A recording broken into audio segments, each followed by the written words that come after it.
Bridget Shim and Howard Sutcliffe of the Toronto-based firm Shim-Sutcliffe Architects are winners of this year's award for outstanding achievement from the Architecture, Culture, and Spirituality Forum.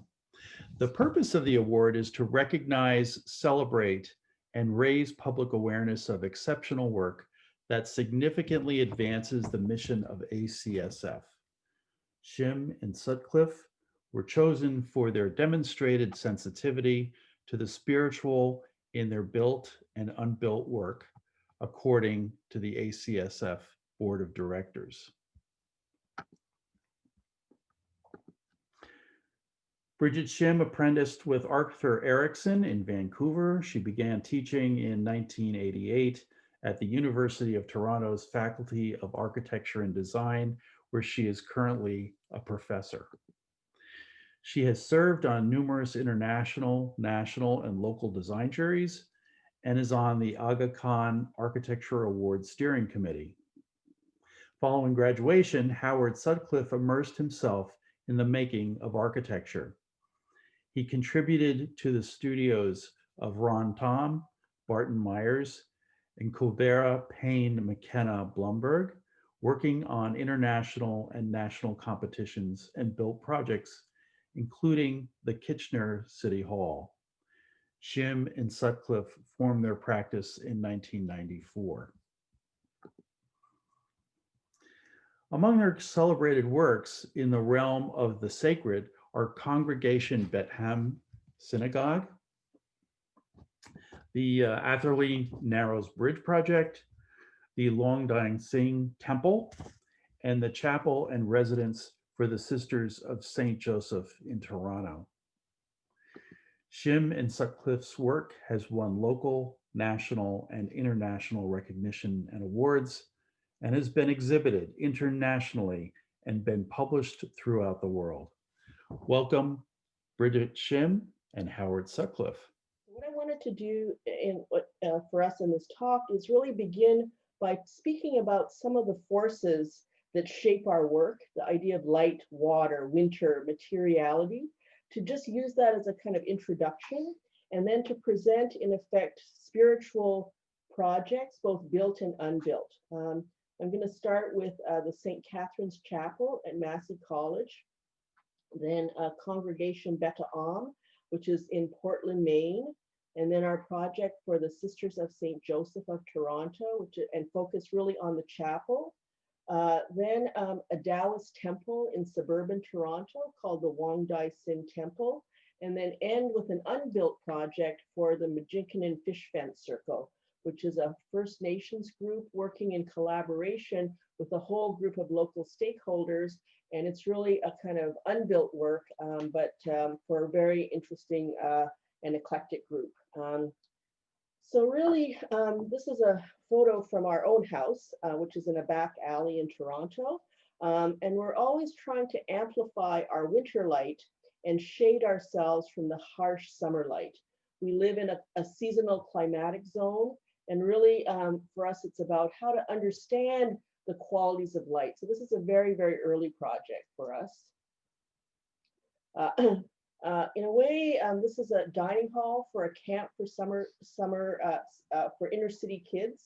And in this fairly low budget project that's seasonal, we really created a light monitor to register the time of day in this dining hall.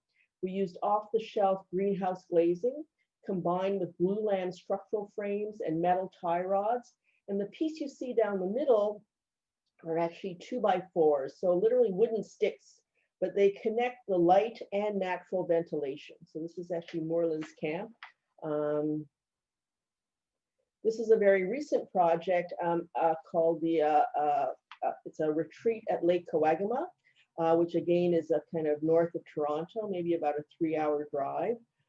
You can see a series of Douglas fir clad trusses combined with clear story windows on the left that help to shape a space through light. So the view is on the right-hand side, the kind of light is coming from the left, the south, and in a way we're using, in effect, the shape of the space, natural ventilation intertwined to really give form to the space. This is another a project on a site that we've worked on for 30 years outside of Toronto, and we feel very privileged to have these kinds of projects where we work with the same client, small things, large things, to really transform a place over time.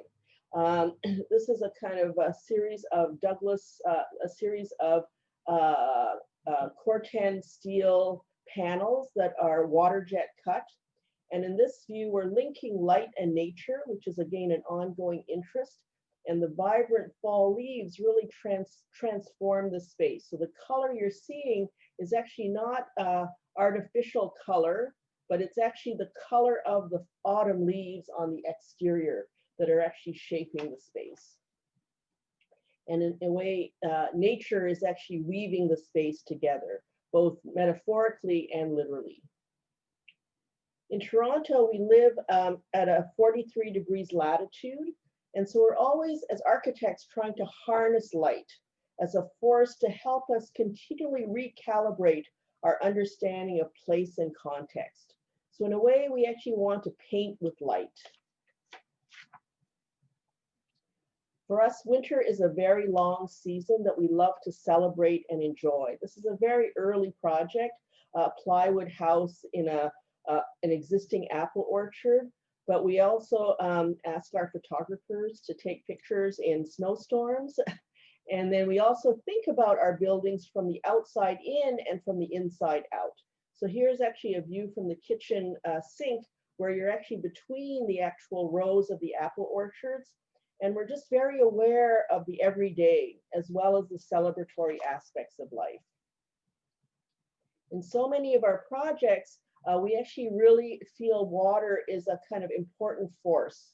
It's a way of abstracting nature and reconnecting us to nature in really powerful ways. We're always interlocking water and ravine, edge, water and sky. And we love the way that winter water is able to register the subtle shifts of temperature and their transformations into different states of being, from steam to mist to ice.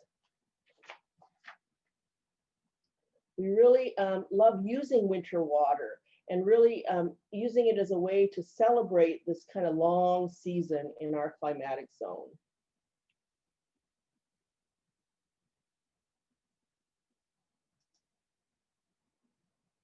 We also see winter water as a powerful force in reshaping the public realm and how we integrate with urban life.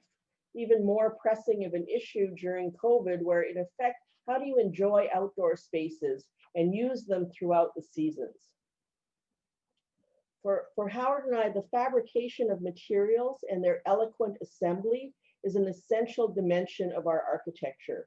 This is a view of Howard on a kind of weathering steel roof of a very early project, and he's flame cutting the edge of this kind of roof.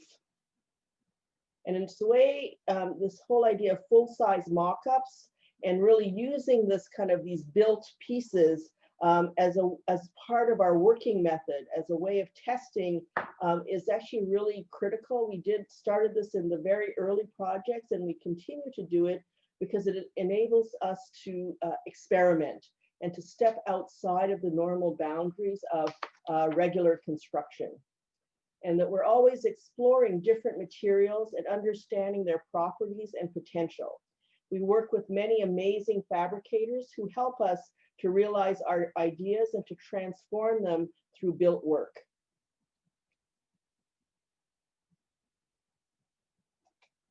This drawing shows the main elevation of a project we've been working on in Moscow. And you can see this is a graphite drawing by Howard. And in a way, we're looking at a kind of shaped brick exterior. And these are sort of drawings of the various profiles of brick.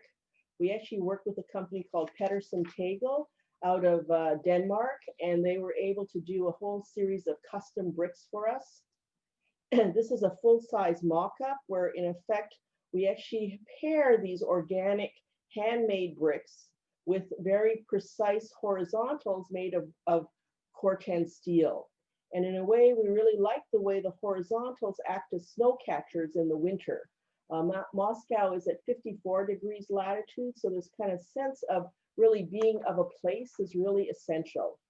Here are some drawings showing in effect how we've assembled these custom bricks to articulate our exterior walls and a series of fins in a variety of ways. And this project is still under construction, but in a way you can see this articulated brick wall in the mature forest on the outskirts of Moscow. And here you can start to see the way that we were able to mix different colors of bricks. Some of them have green glazing, others are sandblasted on their exterior. And then we've actually used these bricks to create vertical fins and this kind of articulated exterior.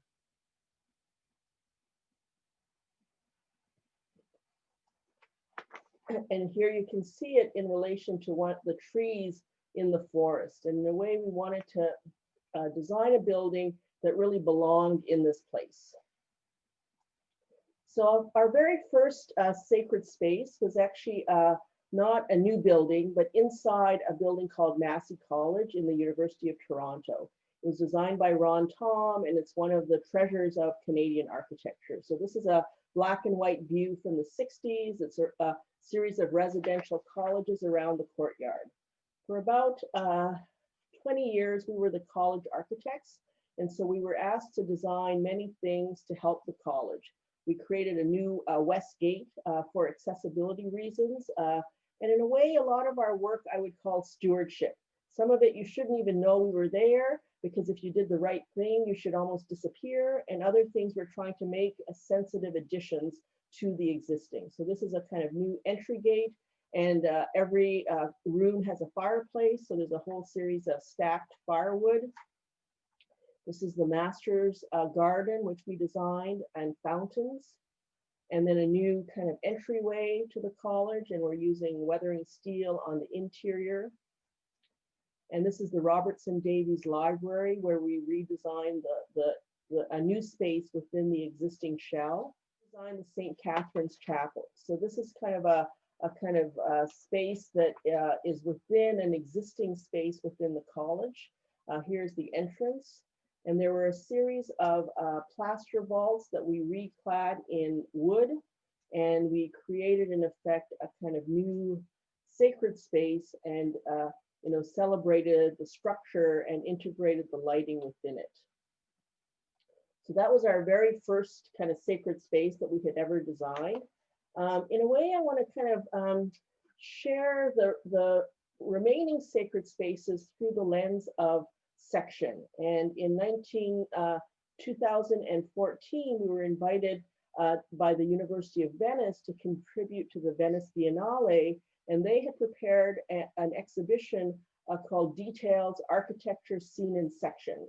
So this was exhibited at the Biennale, and they invited different architects to share really large sections of their project. So this is actually Kenzo Kuma's kind of contribution, where in effect he was doing exterior walls with thickness, and our panel was really walls of light. And what you're seeing is a series of different projects, residential and non-residential, and we're doing large sections to really show how light enters the project. And I thought this would be a really great way to kind of frame the way that you see the remaining projects that we'll share with you. So a very tiny, low budget project called the Craven Road Studio. And you can see that kind of very thin kind of angled piece is actually a kind of skylight, but very narrow. And it's used and amplified in the space itself.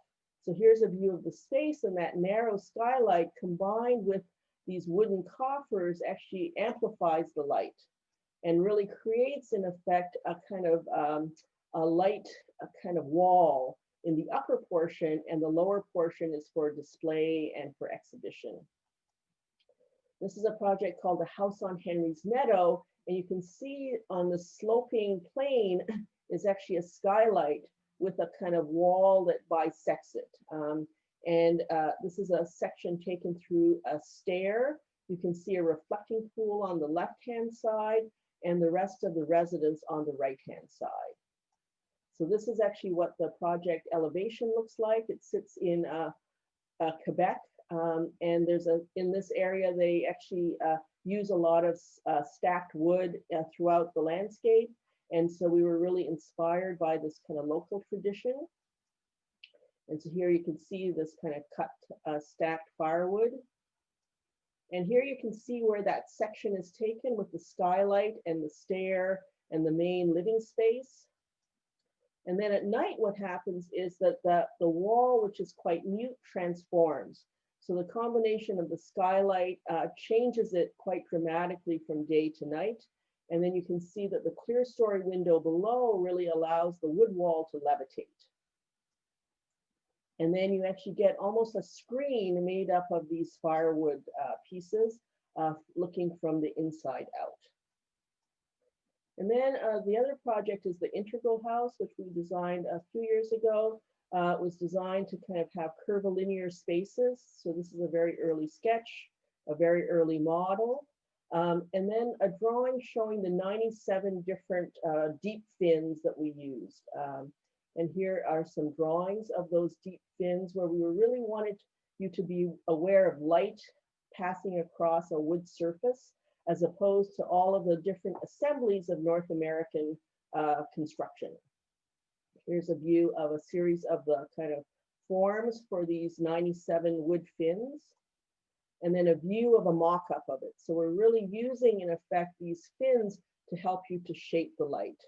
These are another fin in a sort of more standardized fin that we use, but you can see the way that the glazing butts in, and there's a kind of épée cap on the upper portion. And here's a full-size mock-up of that critical detail in the project. And then here the project is on a kind of vertical site on a ravine edge in Toronto. And you can see the fins within the landscape.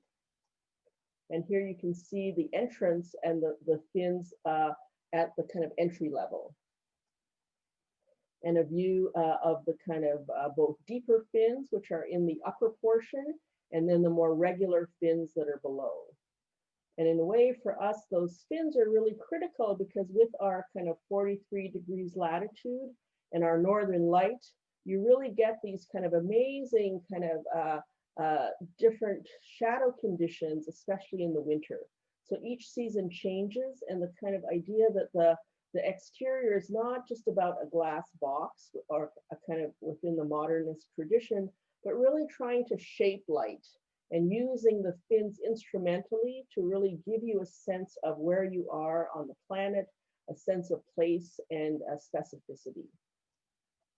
And then in a way, part of the program was a performance space, and many of the musicians that have played in the space said that they feel like they are in an instrument. So this kind of idea that the interior space, even at night, can actually create a condition about being inside of a musical instrument. So if we kind of continue on, the congregation Beta Am is a space we designed for a Reformed congregation in Portland, Maine.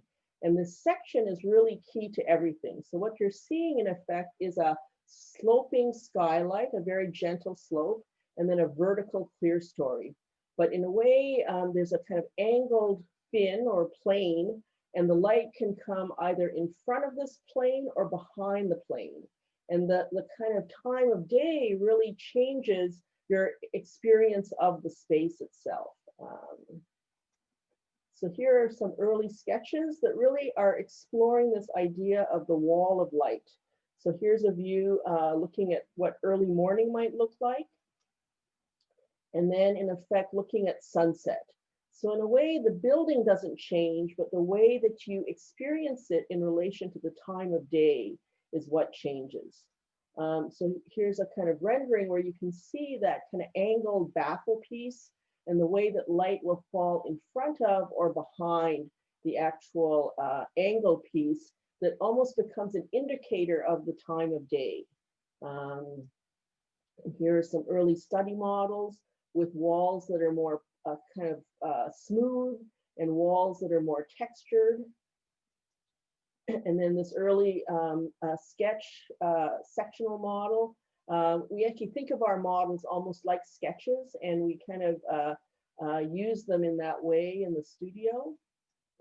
And then you're seeing in effect a kind of a sense of the kind of a section through the building through this model. And what's actually important is to think about the fact that the kind of west side and the east side, or the left or the right side of the model, are actually not symmetrical. So we were able to shape the kind of section to really capture the light in the space. Portland, Maine is actually the same as Toronto. It's about 43 degrees latitude. And in a way, this issue of how to shape winter light was actually really an interest of ours. So here's a plan where you can see on the very far right is a kind of existing Portland red brick public school that it was where they had all of their sort of religious school and all of their sacred spaces all jammed into one space. Next to it is a courtyard, and that courtyard becomes the kind of new entry point. And then where you see the green roof is actually the new sacred space with a reflecting pool around it. So here's a view from the outside, the main street called Westbrook Street. So you can see the existing red brick Portland public school on the left, our kind of long wall, and then the sacred space behind that. And the gap between the two is the new entry court. So here's a kind of a rendering, a drawing where we're actually showing this new entry court condition in between the existing public school on the right and the new sacred space on the left. And here's a view of that condition, and you can see the skylight, clear story detail, which is part of your experience of the entry. One of the things that happens in sacred spaces is you leave your busy everyday lives and you prepare to kind of experience a very different condition. So here's a kind of drawing that actually is about that journey from that courtyard, and you're about to enter the sacred space. So there are actually exterior canted walls, lots of natural light, and then in effect you make a left and you enter the sacred space. So here's a view of that wall. On the left-hand side is a sacred space beyond that clapboard wall. And on the right-hand side is their offices, a library, and other spaces that support the sacred space. And then this is a view just before you enter that final space. And you can see this kind of inside-outside condition of this interior clapboard that becomes the exterior wall itself. And really important for us, this inside-outside condition. And we're always trying to blur those boundaries and pull the outside in and push the inside out. And here's a view of that from the kind of garden around it. And then this is a view from the reflecting pool looking back. And you can again see that slipping, and you can see the section of the roof with the skylight and clear story, and the relationship of the water to the sacred space itself. And then what happens is that on the roof, there's a huge scupper. So in a rainstorm, the sacred space is actually really a special and very privileged place to be, because you actually watch the overflow actually become a source for the reflecting pool. And another view again of that kind of roof scupper condition and the kind of garden around the reflecting pool itself. And here's a view of the inside of the space where you can see this kind of curving roof. And then what you're looking at is that on the left-hand side is actually the east side, and on the right-hand side of this image is the west side. And this is important because in a way, they're not symmetrical, and we're using the west light to capture, in effect, the kind of beginning of their liturgy at the start of sunset. So here's a view, again, looking at this kind of detail of this angled plane, the kind of view of the light coming in. This is actually west light entering the space. And then the way that they gather. One of the really special parts for us is that we were able to design the bema, the ark itself, the reading table, the Ner Tamid. So all these pieces that were really critical to the liturgy are part of, in effect, the architecture of the space itself. And then here's a kind of view where you're actually seeing, in effect, not lines of shadow, but lines of light. And that we were able to, in effect, use each of these bays to really contribute to the kind of day-to-day experience. We went to a lot of services with this community, and the same group would gather on Friday evenings as well as Saturday mornings in the same space. And so we really wanted the light to become, in effect, the marker of time and the marker of the liturgy. And again, a closer detail. So you can actually start to see where, in effect, we inverted the clapboard and they thought these Canadians are a bit crazy because they don't know how to build anything. But we wanted it to not have lines of shadow, which is the very vernacular and traditional way to use clapboard, but we wanted it to create lines of light. And in doing so, here you can see the way the light actually becomes, in effect, a kind of key informer of the space. And then a view as the sun is setting, and we're actually using artificial light within the same space. And then here you can see again the section where on the left-hand side is actually the west light, and on the east side of the section is actually the kind of, the right-hand side is the east light. So you can see the asymmetry that we were able to utilize to really help us shape the space. And this is a view that was taken by someone from our building committee. And it's a view in February where the east light is actually coming through the space and actually shining in a kind of February on at sunset on the actual ark itself. And inside the ark are all of their special Torahs. So again, this kind of way that the light itself can actually highlight and bring to life parts of their liturgy. And again, a view from the outside of that same condition of this kind of shaping of light. The next project is for the Sisters of St. Joseph of Toronto. And in a way, they were a very special group of Catholic nuns. They came to Toronto in the 1850s. They focused on healthcare and education. They founded 4 hospitals, and much of Catholic education for women in the province of Ontario was driven by these sisters. Toronto is a kind of interesting city because it's a city of ravines. And so here in green overlaid on the kind of aerial view of Toronto, you can see on the left-hand side, the Humber, and on the right-hand side, the Don River systems. This project sits at the edge of one of the ravines. The sisters were very clear at the outset that they wanted the greenest building that they could afford. They were very fiscally responsible, and that we worked through the entire process trying to embed these green features into the project: geothermal, stormwater, solar panels. And in a way, many of these things are commonplace now, but at the time that we actually designed the building, they were kind of really not part of healthcare at all. And it's a typology that does not really embrace sustainability in the way that it should. So the sisters really had a firm ethical belief that this was the right thing to do. So here you can see on the left hand, this over here, the Don Valley Ravine, which is kind of the edge of the project. And this little snaky piece is actually the building itself, sitting in a residential post-war neighborhood of the city called East York. It's a very early sketch of the chapel that sits in a reflecting pool, but really wanting to bring the inside out and the outside in. And then when you see the axonometric of the building, you can see that in the reflecting pool is the chapel. So the chapel is really for the sisters, the heart and soul of the entire project. We actually have a double loaded corridor in the middle, the shorter portion of the building, and then 2 single loaded corridors on the left and the right of the kind of middle portion. And those are the sisters' suites. They're about 270 square feet each. And we have single loaded corridors, and they're really light filled and really special rooms.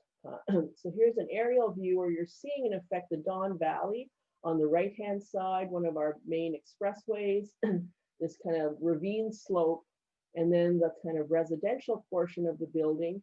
And the green roof you see in the middle is actually the chapel itself.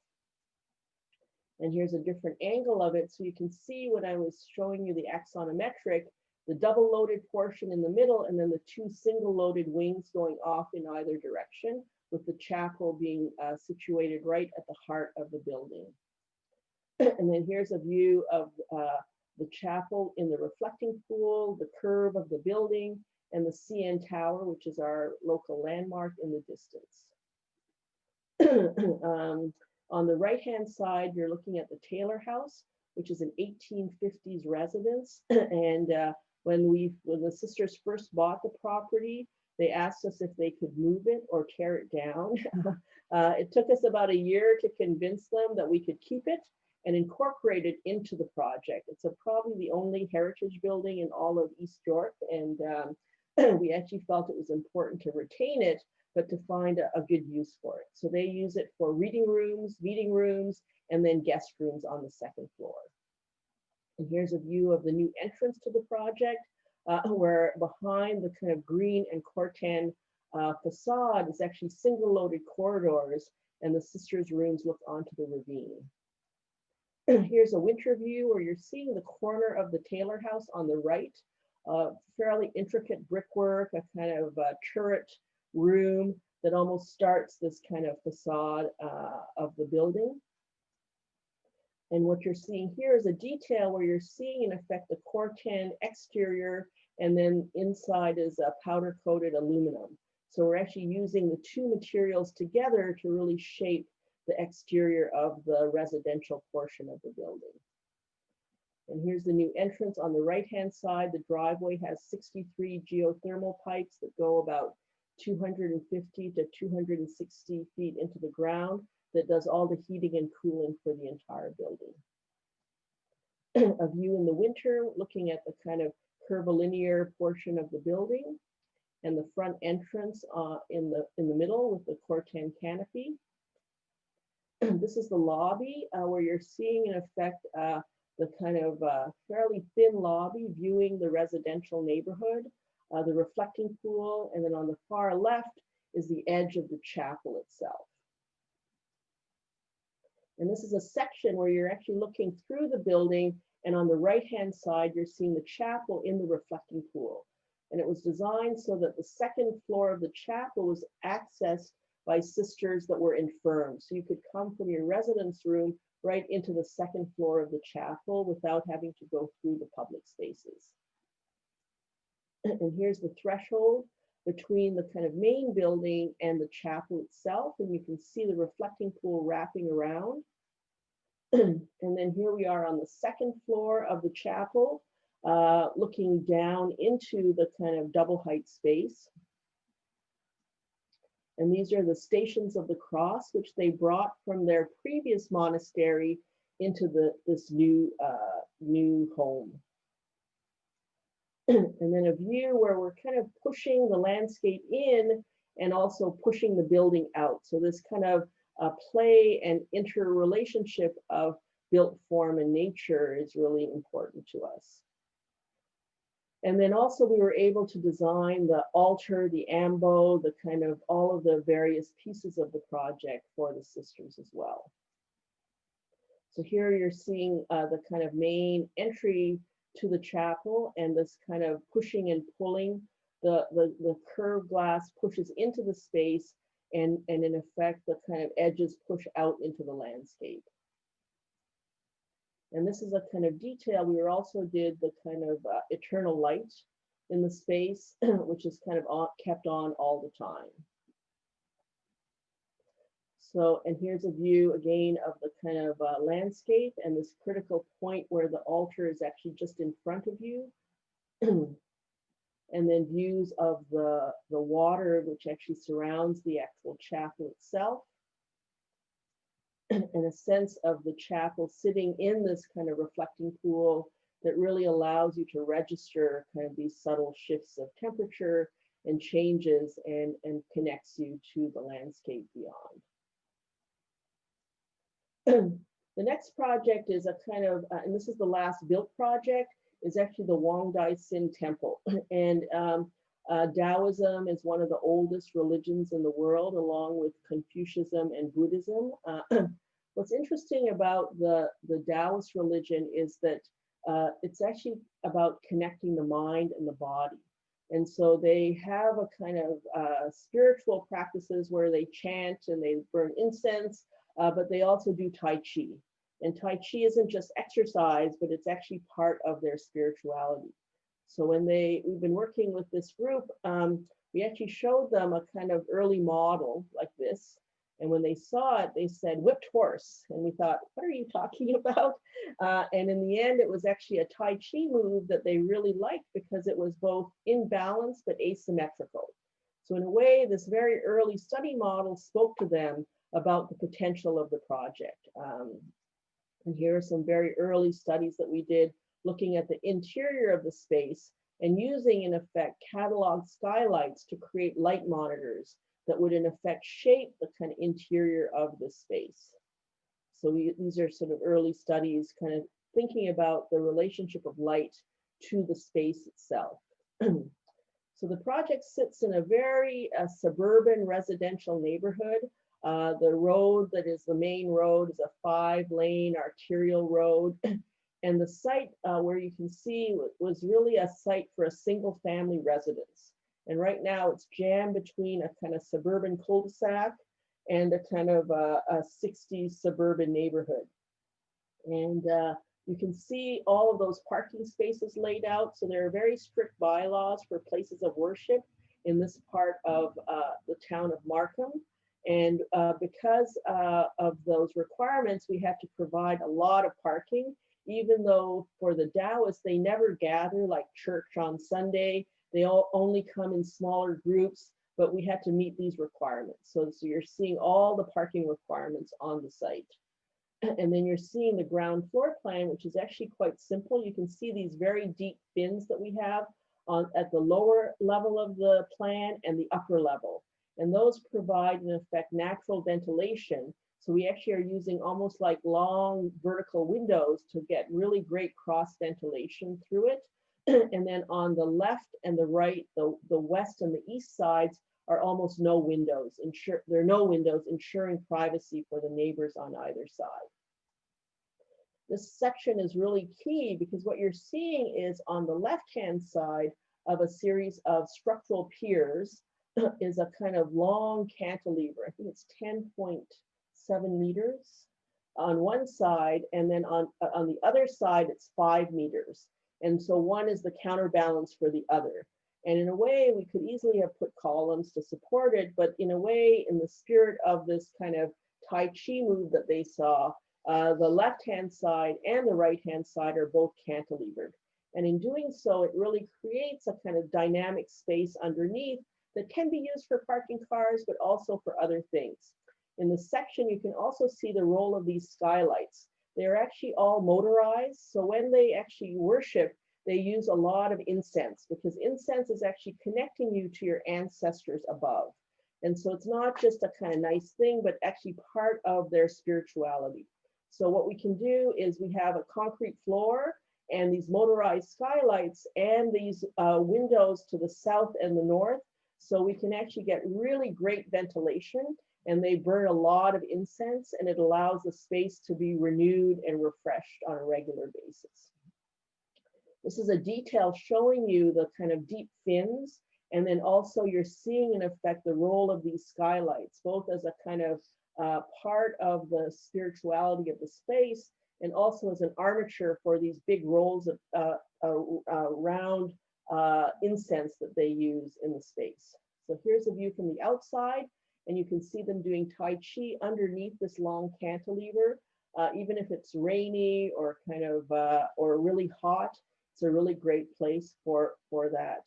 And then you can see in effect these deep fins that are part of the kind of visual exterior and part of the cross ventilation. Here's another view of the front elevation where you're seeing in effect this cantilever on the left side, the row of structural frames. It's a series of structural piers that have a raft foundation that ties it all together. And then on the right-hand side is the second cantilever. And here you can see, this is the kind of north end of the building looking south. And this is actually the west elevation, which actually has no windows at all. So you can see, in effect, it becomes a different kind of register for the landscape around it. And then you're looking through to see the kind of repeated structural bays further on. And here you can see, in effect, openings that are cut out of the structural cantilevered slab to bring light into the lower level. The entry canopy that is the kind of, that marks the kind of main entrance to the temple. And this is the outdoor terrace. You can see the structural glass that is actually a skylight bringing light to the lower level. And again, this is the east elevation with no windows at all, really ensuring the privacy to the neighbors in this residential neighborhood. A view at the entry point where you're actually seeing, in effect, these light monitors. So looking, the statue at the very far end of this image is actually the statue of Wang Daixin.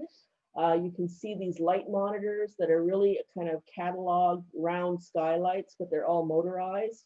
And the armature for these kind of spirals of incense. We also designed all of the altars, both the front one here in the foreground and the one in the back where Wang Daixin is kept. And we actually worked and CNC routed out all of the Chinese characters that are actually inlaid with gold leaf. Now we used wire brush cedar for the lining of the walls, and then the floor is actually a retroplated concrete floor, and the ceiling is painted blue so that it's really almost about the sky itself. And here's another view. The kneelers are actually for chanting. And then here's a view looking at the kind of edges of the space. And you can see the window at the very far end and the way that it provides cross ventilation. Another piece of the program is actually a memorial hall, which is actually lined in bamboo plaques, and the troughs on either side are full of ash itself, and that's where you light incense and you honor your ancestors. And then here you can see the underside of the cantilever and the kind of importance of it really as a kind of space in the project itself. So the very last project is actually, these are actually ancient fish hooks that were part of an archaeological site not far from our site. And in a way, these are drawings to kind of reflect the kind of dwellings of the Huron-Wendat, who are the First Nations that were in this area. And where this project is located is between what we call Lake Simcoe and Lake Couchiching, and it's called the Atherley Narrows. And for 5,000 years, First Nations have been using it as a kind of fishing weir to capture fish and to store it through the winter. It was considered a place of abundance and plenitude. Samuel de Champlain actually wrote about the fish weirs in his diary. So he was one of the first Europeans to have visited and had contact with the First Nations. And this is a kind of statement where the Majinkanan fish weirs are nationally significant because they're a rare surviving example of wooden fish weirs used to sustain populations from the late archaic times until the recent past. The site contains the largest and best preserved such structures in Eastern North America and has been used for almost 5,000 years. So that means that they are as old as the pyramids. So imagine within North America that you have anything that is as old as the pyramids and had been in constant use for thousands of years is quite remarkable. These are a view of the weirs. They're all underwater. So when you actually go to the site, you say, where are the weirs? You're looking for them and they're there, but they're actually hidden under the water. Our client for the project was actually the Majinkanan Fish Fence Circle, which is a kind of nonprofit group who were really, that contained kind of First Nations groups from the Chippewas of Rama, but also a whole group of other stakeholders. And they had been working for many years to really create awareness about the fish fence. And in a way, we learned a lot in this process about the kind of importance of these fish weirs for the First Nations in this area. These are the sparkling waters of Lake Simcoe, and this kind of idea of the way that water and light work together were really important. The whole idea of what underwater looks like for a fish, and the role of women as the keepers of the water and men as the keepers of the fire was part of our education. And then here's kind of where, so when you look at this view, you say, where are the weirs? Where are they? And they're actually there, but they're underwater. So this kind of idea that the monument is actually invisible as opposed to visible. Here's the Atherley Narrow. So there's an existing, on the right-hand side, a railway bridge that's that used to connect across and now is disconnected. And so in a way, the underwater concrete support for that railway bridge is actually the support for a new pedestrian bridge. And we worked with our structural engineer, Dave Bowick of Blackwell Engineering. And here's a kind of early sketch model, but it's kind of an idea of a bridge crossing these narrows. And in effect, a way to make the invisible visible. This is a kind of view of a fink truss, which is a kind of structural truss. And here's a kind of actual fink truss. But the idea would be to turn a fink truss upside down. So in effect, as opposed to the underside like this, it would be above. So here's a view of the kind of upper portion where we're actually using both vertical structural members and cables to create the structure for the bridge to really signify something that you will never see.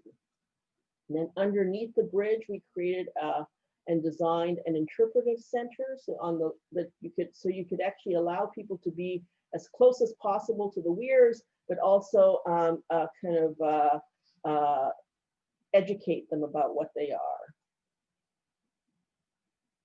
And this image is really looking at the whole complex with a sacred gathering space on the left-hand side, the bridge and the interpretive center, and then crossing over to the other side of the Atherley Narrows. And this is all the groups we work with, the Township of Rama, the City of Aurelia, the Chippewas of Rama First Nations, the Majinkanan Fish Fence Circle, the Ontario Federation of Snowmobilers, and Parks Canada, Trails for Life. So really a kind of joint group to kind of realize and help to kind of bring this project to life. So in a way for us, that sort of ends our talk and really kind of shares a range of sacred spaces that we've worked on. And we just really appreciate the opportunity to share our work and also the kind of special honor that you've given us that we really, truly, truly appreciate.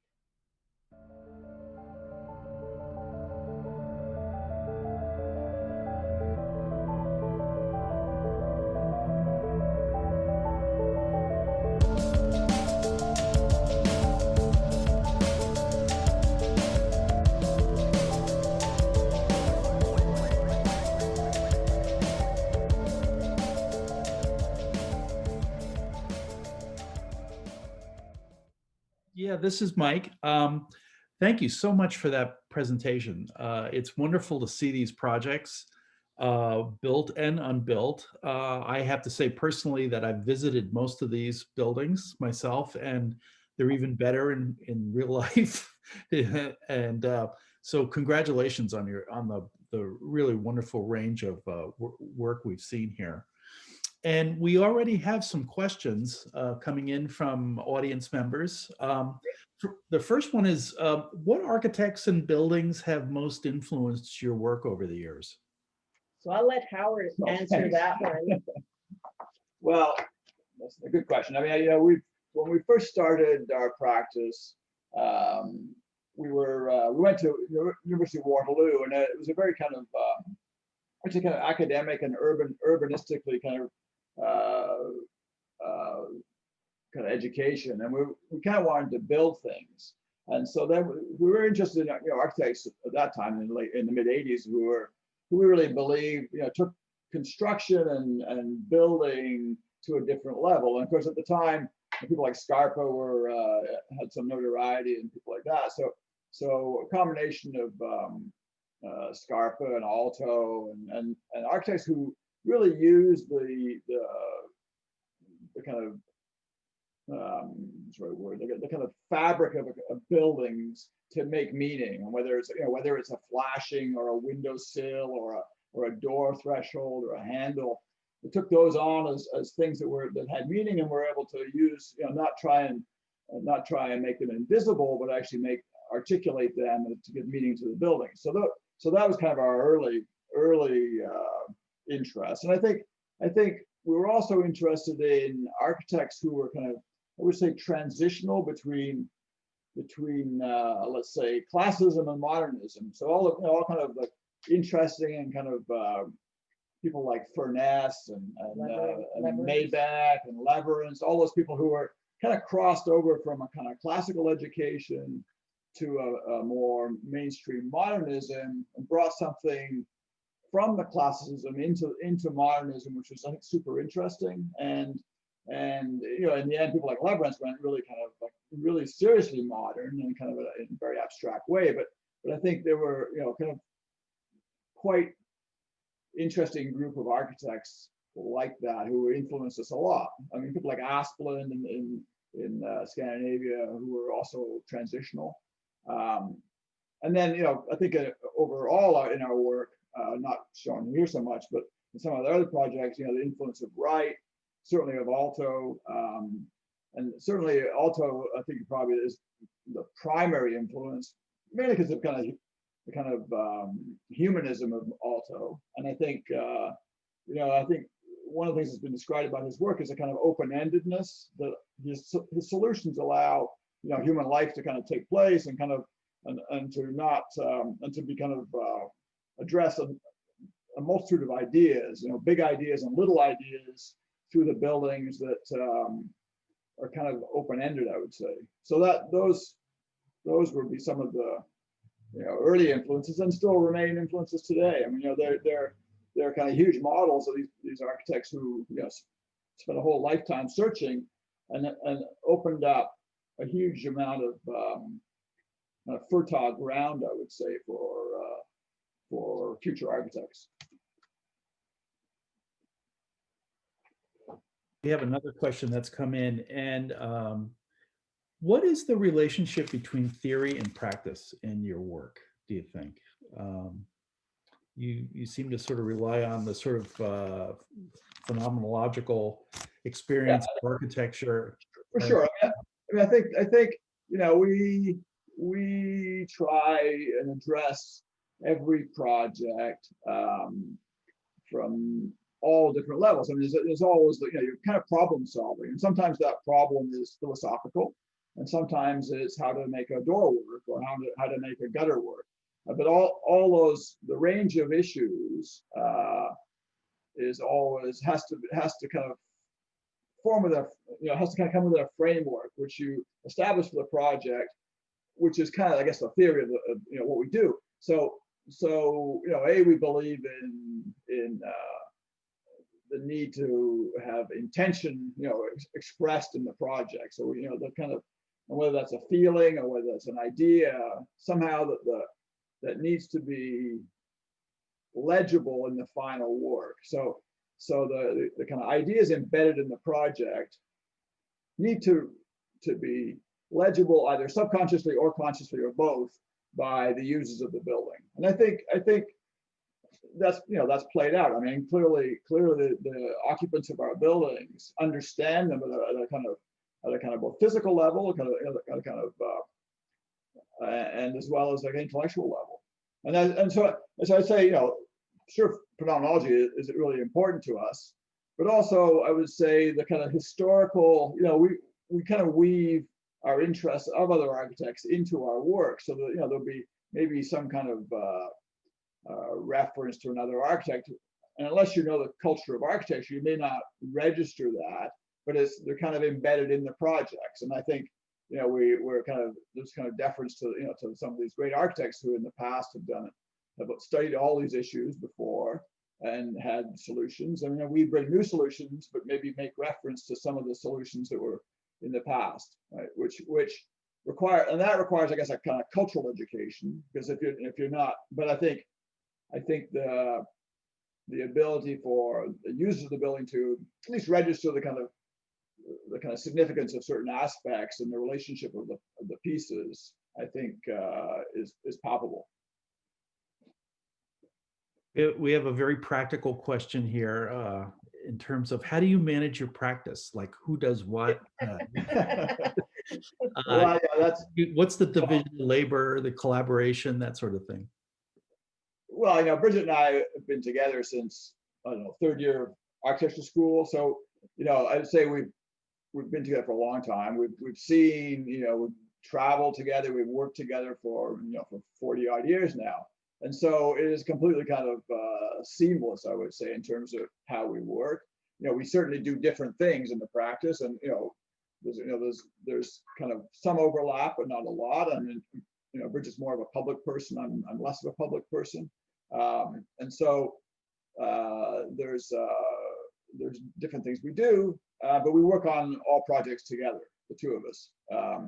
And so that it's kind of like I draw more than Bridget does, but there's it's kind of a seamless condition, and I think we're kind of aware on an hourly basis what we're both doing, and so it kind of evolves. Sometimes it's in a silent way, sometimes it's in an explicit way. We kind of have discussions about things and ideas, and that's the kind of idea intentions of a project. It's usually it's kind of fundamental to the starting point. And I think that evolves in a way that's, sometimes it's verbal, sometimes it's through sketch models, but, and sometimes it's, getting in front of our clients because we don't really do very many formal presentations to clients. We just kind of show them what we're working on. And so the projects evolve sometimes significantly in those meetings, with clients where they can actually express ideas about something that, a model will kind of register something with them, that they have an idea, and then that will change the course of the project. And and we've been very privileged, I would say, to work with a number of architects who are clients for sure, and also highly intelligent clients who are really interested in the possibilities of architecture. And so they bring a lot to the projects, and we kind of feed off that in a way. I mean, it's kind of an interesting relationship, which is kind of necessary in our practice, well, in any practice, I guess, but it's maybe less formal in ours because we do kind of share all these sometimes scruffy little sketches and models with them that initiate maybe a slightly different trajectory sometimes, or an evolution of the project that may not be a kind of normal mode of practice. I mean, most practice, I think, having worked in bigger offices, it's much more formal, and you present a bunch of presentation drawings, and the client kind of checks off on it. We don't work like that at all. I mean, it's a bit, sometimes we do presentation things just to make it look like it's a bit more official. but generally it's or to give some authority to something, to some idea we really want to give, to kind of move forward. But it's generally pretty well what we're working on in the office. We show them, This is an interesting topic because, like, how do you build trust with clients and the builders that are going to create your work? I mean, when I was looking at some of the drawings and some of the models and everything, I was trying to imagine a person who's just not versed in architecture reading what is this going to be really like, and how do they trust you, through this? I think that's exactly. I mean, that's fundamentally it. It's trust, right? I mean, it's really, and that has to be built up, and that takes time. And I think we can never assume, even if a client knows our work and likes our work and comes to us, you have to kind of start at the beginning and work with every client, and kind of, both we need to get educated by them about what they're, try and figure out what they're about and what their interests are and what their ambitions are. But they also we have to kind of give them a crash course in architecture every time, and that that can be through their project, but I think it makes it engaging for them, and I think it stimulates them. It's kind of hard work at some level, but it's kind of necessary in a world where people are not generally culturally educated for the most part. I mean, certainly in terms of architecture, I think it's kind of a critical part of what we do. It's like an education process, you know, and I think it's kind of primary. And sometimes maybe we kind of skip over that a bit too much. Then we kind of realize we have to kind of backtrack a bit and kind of like really bring them, you know, some of the kind of basic ideas of architecture forward again to them, you know, with examples of other architects and different things, you know, to really, and that I think builds the trust. And it doesn't always happen, for sure. I mean, sometimes, you know, a client needs to be willing to go on that bit of a journey, I think. And we've been very privileged, I say, with clients who have bought into that and been engaged by it. And as a result, they've actually come back over and over, even private clients come back over and over again, because they kind of, it's like a drug, I think, at a certain point. It's like building stuff is a very powerful act, right? And they become kind of addicted to it in a way, in a kind of bizarre way, because even for some private clients, we've done 3, 4, 5 projects for them, you know, which, and when you do the first one, you could never imagine doing another one, but, you know, 5 projects later, you're still working for them, which is super interesting. And then the trust is really, you know, is huge. And you're kind of starting from where you kind of left off on the last project, with this kind of body of knowledge together that is really super important, actually, and kind of remarkable. Well, it allows you to experiment.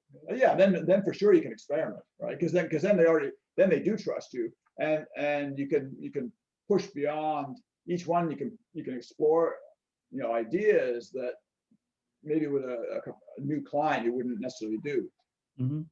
Does spirituality actually enter your practice in any way? Do you sort of see your practice as a way of being spiritual, I suppose, or do you have a spirit? Do you see it as a discipline in that sense? Well, it's a complicated question. I mean, I think, I mean, even from the early projects we did, people would describe them as spiritual, right? Which is a kind of, you know, it's clear it's an abstract and complex thing to you know, fast onto a project. But I think the fact that we're interested in, you know, we're interested in life and how you and how that is shaped by architectural space. And I think in a world which is a secular world, we try and embed something beyond just the kind of pragmatics of construction. And so that, you know, and like a, you know, I mean, any artist tries to take words and make them into poetry, or they try and take paint and make it into something that has life. So you're trying to bring life, you know, bring a project to life, which essentially is a kind of spiritual act, right? I mean, because you know, you want bricks and mortar to become more than just bricks and mortar. You want them to meet to have something that is beyond the kind of pragmatic reality and transcend that. And so all those are essentially, you know, metaphysical or spiritual activities, right? Mm-hmm. So, and I think we're always trying to, you know, to transcend just the kind of direct reality of a window or a door or a brick or a concrete block or whatever it is. And I think that's partly why we've resisted, you know, much of modern architecture, especially in North America, is commercially driven and systems driven.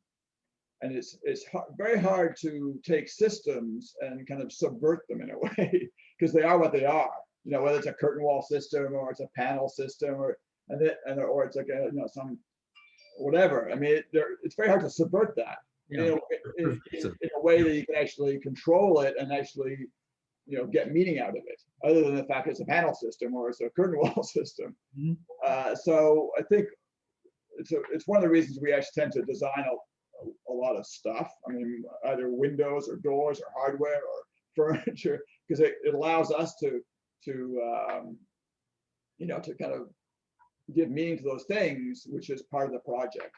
And the mock-ups. Yeah, the mock-ups, all that stuff. You know, well, the mock-ups actually are also part of, they're, you know, they're practical, but they're also about building trust with the client. Because when they see a big thing, you know, I mean, it takes a bit of pushing to get clients to build mock-ups, because they, you know, they cost money and they're not necessarily immediately immediately worthwhile to them, but when they see them, they realize instantly why they're worthwhile. But it's a hard leap, and often sometimes you can't convince clients to do that because it's just they see it as being extracurricular or not worth spending the money. But I think, I guess all those issues, it's kind of trying to sort of, I guess in a way we end up unconsciously kind of subverting normal processes of architectural construction and the methodologies, and kind of reworking things in a way that allows us to bring them into a kind of a complete kind of picture for that project. Mm-hmm. Mm-hmm. Can you recall the biggest effect or impact one of your projects has had on you personally in terms of its spiritual content, its power? It's sort of like asking you to pick out your favorite child, of course, but yeah. I mean, I think it's all different. But I mean, certainly, going outside of our projects for a moment. I mean, I would say, in the early days, I remember walking into Hagia Sophia. Bridget and I were there in 1981, or just around Christmas time, and there was no one. Literally, it was the two of us and pigeons in the space. I mean, that would never happen now, but like that was a profound moment for me. Just like it was a combination of scale and light and this kind of incredible, like the palpability of that space. And that's certainly in the early con projects, like the Exeter Library, those places in our early days were very, very profound moments, I think. And then in our own work, I think it's a bit hard to say, but the little studio we did for the archivist, which was like a Craven Road Studio. It was a $60,000 project, and that was that was actually quite profound, that project, because I think in a way what we figured out in that one was kind of making these. It was totally pragmatic at some level. It was just it was 4 different walls, and each of them had different thicknesses for different reasons. One was a party wall, one had some storage in it, one had some books in it. And so they had these 4 different walls of different thicknesses. And we it was a point where we actually realized you could actually make these kind of thick walls of light in a way, which seemed to me to have kind of profound possibilities, actually, in terms of how you make architecture and then dematerialize it simultaneously. Like you make these fat things, but then dematerialize it into something that's actually quite profound. Mm-hmm. So maybe that little one, actually, in spite of the fact it was basically a double-car garage, essentially, by program, really, by our building permit submission, was pretty profound. It influenced, for sure, like the synagogue, which I think the way the light works in there, I think was quite it was kind of a registry of that idea in a more abstract way. Yeah. So you can actually get spirituality out of a bicycle shed. Right. Well, exactly. Yeah. No, that was probably the counter to Pevsner. You can do that. Yeah.